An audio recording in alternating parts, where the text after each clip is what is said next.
So, I guess the best way to tell this story is just to tell it.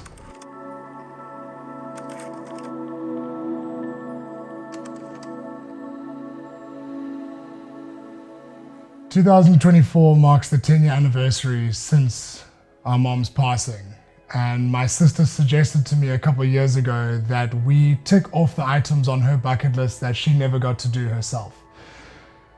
One of the main ones that was at the top was hiking Kilimanjaro. Thanks to my sister Alexa, we got in touch with the ride company, Alteza. We found the route that we were going to take and ultimately how we were going to get to the top and start the process of scattering our mother's ashes around the world. So, the training and the preparation began. I was working out, I was going on hikes, I was doing all I could to prepare myself for what I knew was going to be the most challenging experience of my life. But it was going to be worth it, and we had really deep motivation for what we were doing and why we were doing it.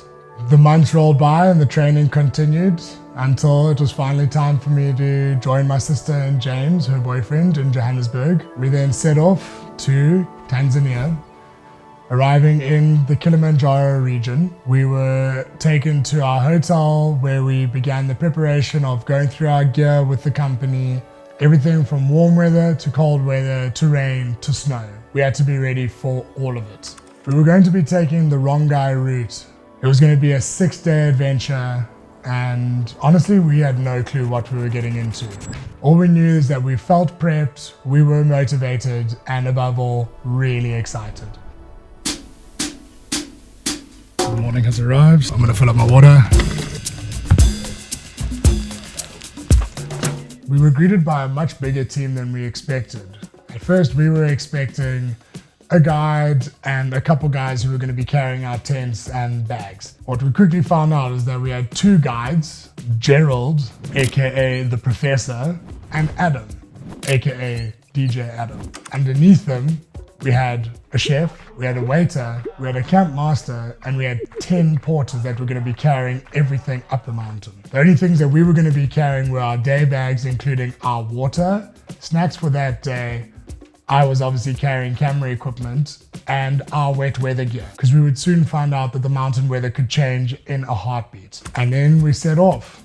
As we were making our way around towards the Kenyan border, we could just see the mountain more and more, and the excitement just built. After seeing the enthusiasm that our team had, we set off very eager to get going.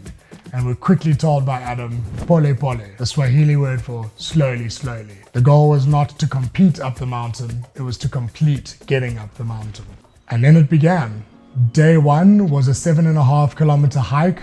Over that 7.5 kilometers, we went through thick jungle and forest, all the while seeing the mountain popping through the trees every now and again. We were fortunate enough to see black and white colobus monkeys, and apparently it is a sign of good luck. So we've got good luck at the beginning of our trek.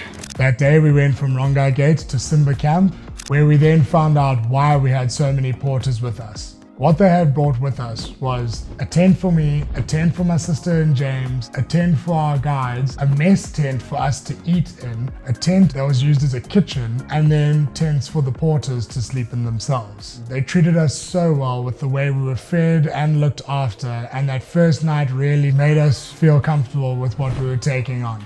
That next day, we started our 11-kilometer hike from Simba Camp to Kikila. Now, we would start our hike in the morning, and about an hour later, our porters would just come careering past us onwards to the next camp in order to be set up by the time we got there. We would then be greeted by Osman, our waiter, who would go ahead and set up. We would have coffee, tea, biscuits. What is inside? Oh, samosa. After a couple more kilometers, we reached our lunch site, had lunch, and then continued right into the rain, and were finally treated with an opportunity to test out our wet weather gear.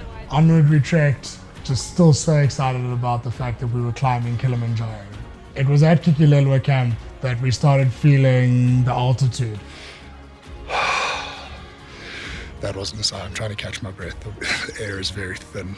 We could feel that any little exertion of energy would result in us starting to hyperventilate. We were definitely starting to see what we were going to be dealing with.